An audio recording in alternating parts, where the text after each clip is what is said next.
I dive into our main topic of toxic masculinity, I do want to mention that, you know what, this week, President Uhuru Kenyatta has signed into law polygamy, that polygamy is now legal here in Kenya.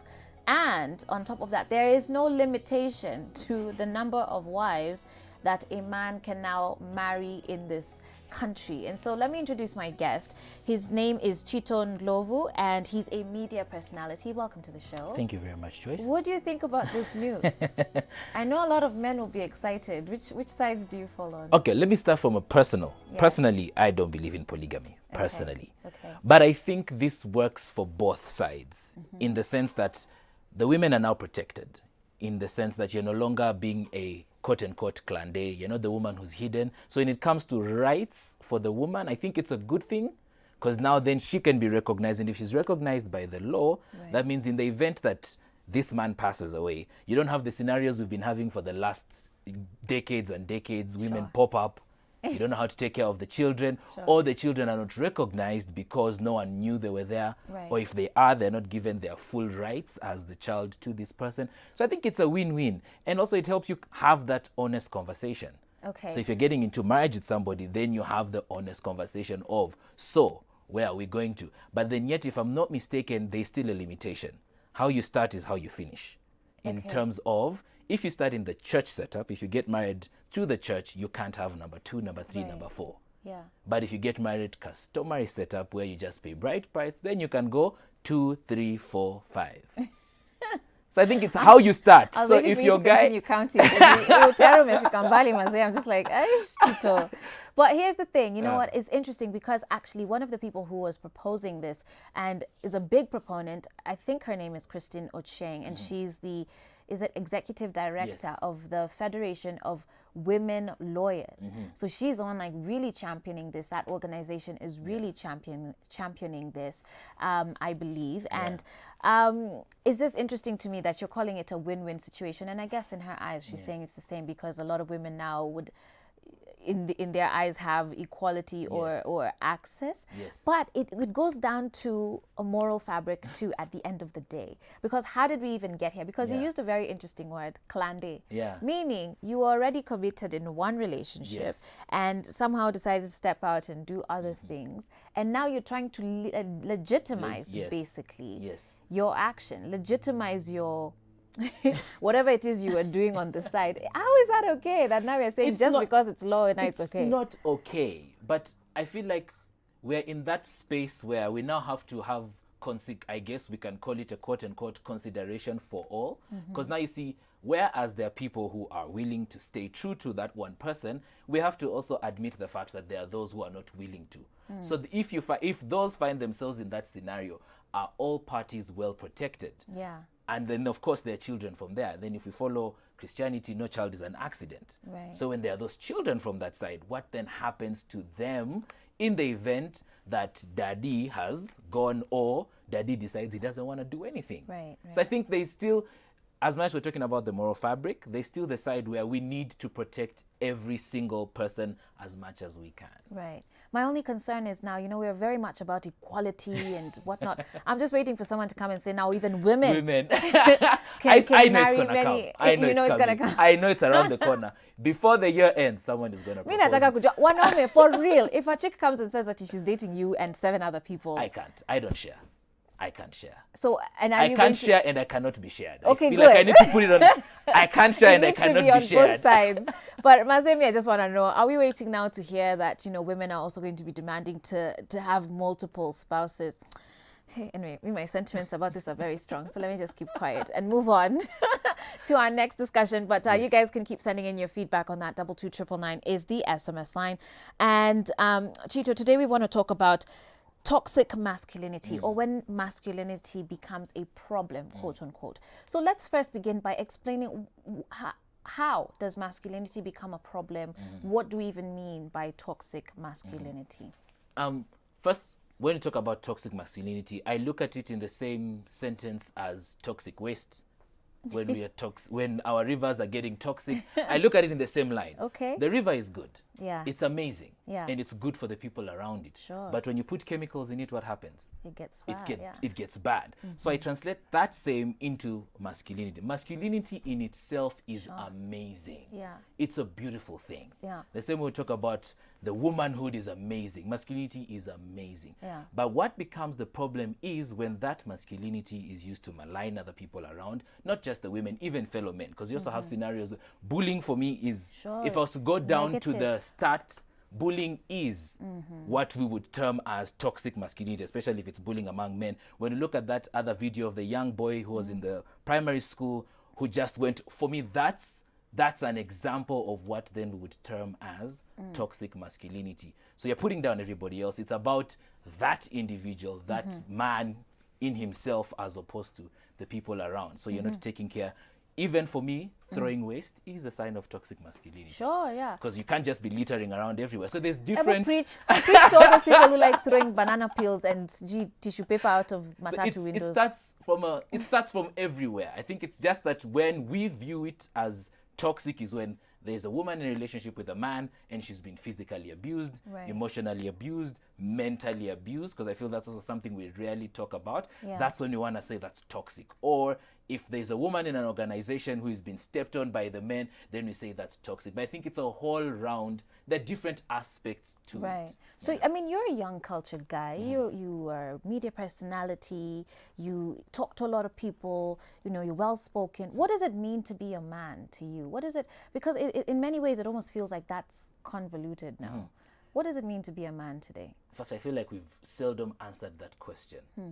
From me as Chito, what it means to be a man is I look at a man, most people look at a man as head. This one I steal from Dr. Miles Monroe. Most people look at a man as head to be on the top.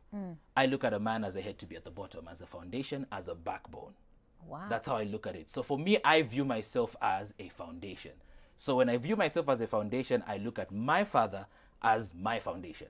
Then I become a foundation. So he started us off.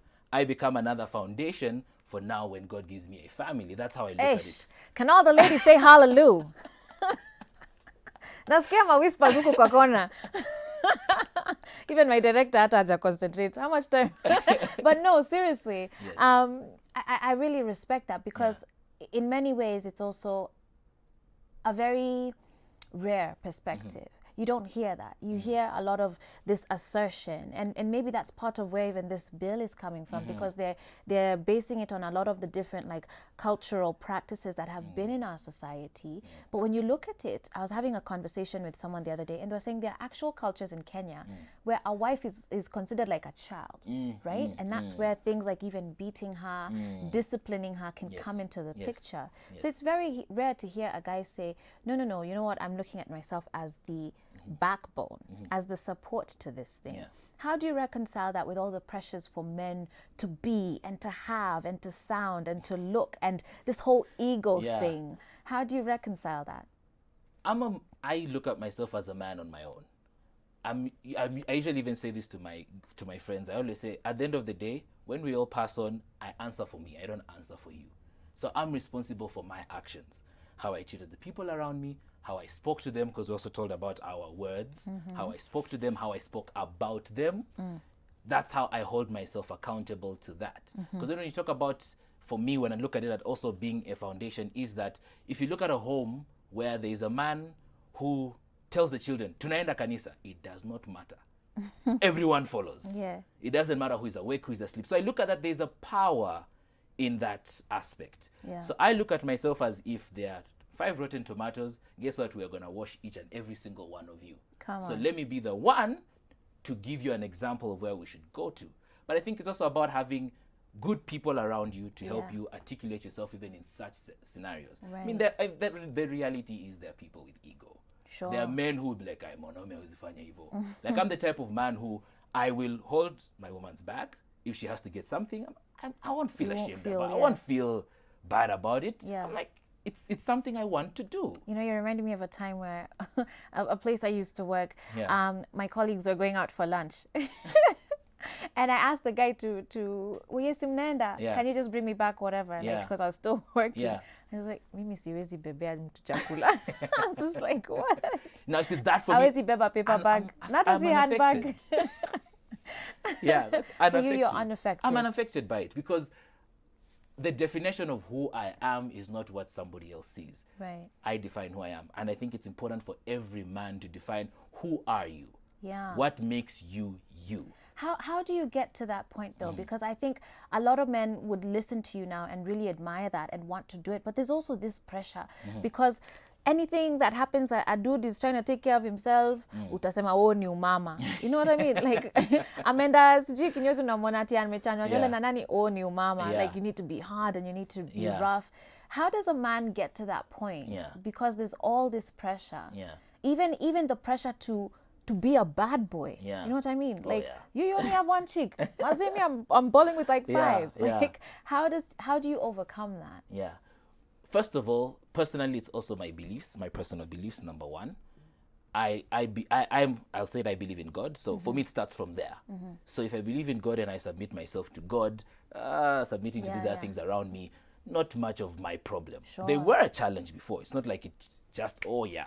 There was a point it was a challenge. You'd have different conversations. You find yourself getting influenced, not necessarily fast, Yeah. but slowly. Before you know it, you're in it and you're wondering how. Yeah. The second thing for me and the most important is you have to come to a point where as a man you make a decision and you say whether I am not gonna find myself in these circles.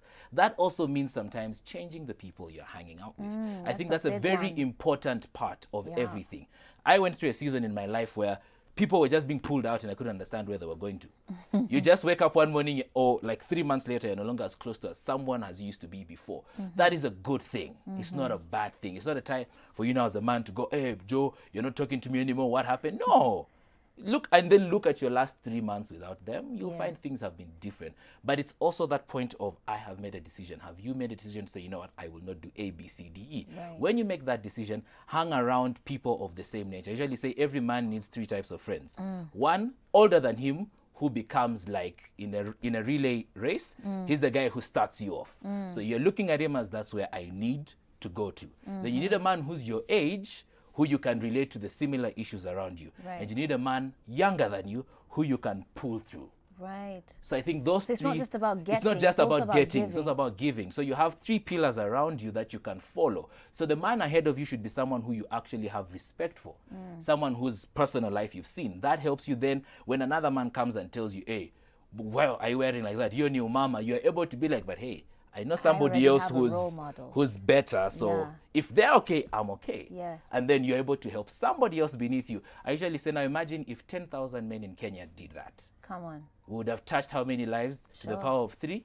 Over 300,000. Right. Yeah. Right. Wow. Fascinating discussion here with Chito. And we're going to take a short break right now, but he's going to be back after this break with me to keep your questions coming into 22999, even as we talk about masculinity, toxic masculinity, and when that becomes, or masculinity becomes a problem. 22999 is the SMS line. And you can also comment on our Facebook page at Switch TV Kenya. We'll be back in just a bit.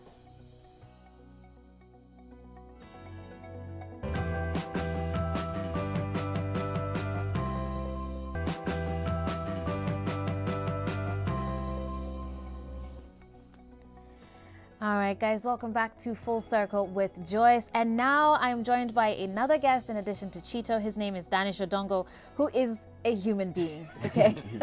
That's how we're introducing him today. Yeah. He's a human being who loves writing and loves YouTube. Absolutely. Yeah. Right, and you're a human being who loves media. Yes. All right, and is passionate about manhood and just talking about brothers and the different issues that men face. Welcome again to the show, and Karibu Sana to you as well. We're talking about toxic masculinity here today on the show, and a very interesting discussion that I had with Chito just before the break. But Danish, as we bring you in now, one of the things that he had mentioned was how it's very important for men to be careful of their circle, who they look up to, who their peers are, but also who they are raising and who they are bringing up. And I just kind of want to get your sentiments on that. You two actually know each other and you go a ways back. As you answer that question about a man's circle, because that comes with a lot of influence, either positive or negative, reflecting on your own friendship and your own relationship, how important is that for men today? Because I think there's that pressure for kila mtu for themselves, you know what I mean? And in a sense, there's no accountability is the word that I was looking for. Men don't have, not many men have accountability systems around them to keep them in check? Actually, I look at it a bit differently, that while many men have many friends around them and many brothers around them, the question is, how many genuine friends do you have around you? And you only know genuine friends when you're walking through a dry path, when you're in a difficult situation. That's when you know that people who say they're your brothers, are they truly your brothers? I recently lost a couple of friends I had because, you know, I was in a difficult situation, and the expectation was that they would be there for me. Some of them would be there for me. Of course, maybe they were there for me in ways that perhaps I didn't know, like what Chito was saying about understanding your brother and knowing them. So for me, I'm not even worried about having people around you. The question is, are they genuine people? Because then many of us usually walk like we have a band of brothers around us, and we go for nyama choma, and we go for road trips, and we go for booze, and we go to clubbing and all this sort of stuff. But then when push comes to shove, that's why you find that men are 3 times more likely to die from suicide than women, that men are killing themselves at a much higher rate. They are more prone to depression, even though women are diagnosed more with depression. That if you look at 90% of road fatalities, of prison population, they are men. 70% of road fatalities are men. If you look at post-election violence, most men, succumb to that because of, quote unquote, not having a really genuine brothers who can tell you that, by the way, what you're doing now may be beneficial, but it's not. Right. So genuine brotherhood is what I'm now craving right now, and that's what I'm actually building. But what about genuine fatherhood too? Because a lot of the times in the West, you hear about the statistic that a lot of people who are incarcerated are black men who grew up under single mothers. Is that the same sort of reflection here? Actually, it's a bit, so about genuine fatherhood, I think it's really important that men cultivate genuine fatherhood with their fathers or the male figures in their lives. Some of them are not privileged to have fathers. But also it takes a bit of humility, because I've also noticed in my journey, as we were talking with Chira, as I was doing my book, I noticed that some of the beef I had with my father, or the image I had of my father, was not crafted by my father. People around me crafted it. Either it was my mother or my dad's friends, because my father was always working, so I never got a chance to really know him for who he was. Right. But then now, when I started now doing all this journey of healing and trying to find myself, that's when I discovered how mistaken I was. And then I just expanded that circle, and I tried to ask myself, how many men are out here having beef with their fathers for things that their fathers never did, but they were told by their mothers that your father did this or did not do this. So also it's about checking off all those predisposed conceptions you have about your dad, and really getting to know that your father could be 80, you're only 30. Your father could be 60, you're only 20.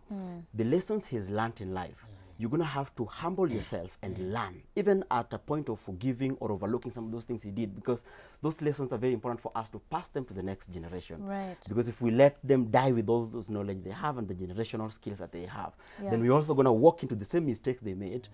And perhaps we're going to just repeat the cycle of mistakes. Right. Chito, one of the things that I guess you focus on in your media endeavors, your show and others, is finance.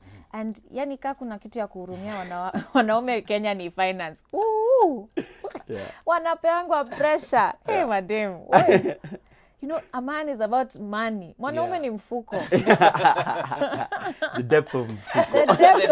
The depth na unono. Depth and width. Hapo ndio sasa hiyo geometry inaingia. Tunataka depth na width. And it is so much pressure. A lot of men postponing commitment because they just, feel like they can't match up to that ridiculous standard that a lot of women have put in place. Even just the pressure, again, like I was saying, to have and to own and to look like, people are living all these flashy lives. Unaenda unachukua loans for days, you know what I mean? Talk to us about finance and masculinity and how, in many ways, that could be a very serious cause of this depression as well. It is. It all stems from also walking back and just tying into what Danny said. You have a father image, so many men want to compete with their fathers. So your idea is, if dad had a house at this age, let me make sure I do it at a younger age, because you want to prove I'm the better version of who my dad was. So it starts there. Is noble. It's noble, and it's fine, because essentially the next generation should be better than the previous. So that's okay. What for me then becomes the problem is when you now bring in, as we're talking about genuine brotherhood, you have brothers who come in. Now you have this 20-year-old whose father, who is 70, has bought him a BMW. And weoko na matatu. And then this other friend of yours is in a Vitz. So now you have already, and you're not looking at the brands of cars, you're looking at their driving. And you're already comparing yourself now to your father and your brothers. Now, this is where I feel most of the times the problem comes in. Because you don't have a genuine conversation with these friends of yours who are in a level you want to get to financially. So what you start doing now is you borrow from Peter to pay Paul so that you can go and buy this thing. And it becomes it becomes a circle there. Then while you're figuring out how to get your car, you eventually get that car. Now what is happening? You're seeing these guys are now going traveling. Now these days we're seeing everyone going to Thailand. Guys are in China. Now that becomes another pressure. Then you now find this woman who you want to date, and she also has her own expectations. But I think when it comes to finances of a man, it's important, first of all, to also pat yourself on the back. We have many guys who started working when they were 19.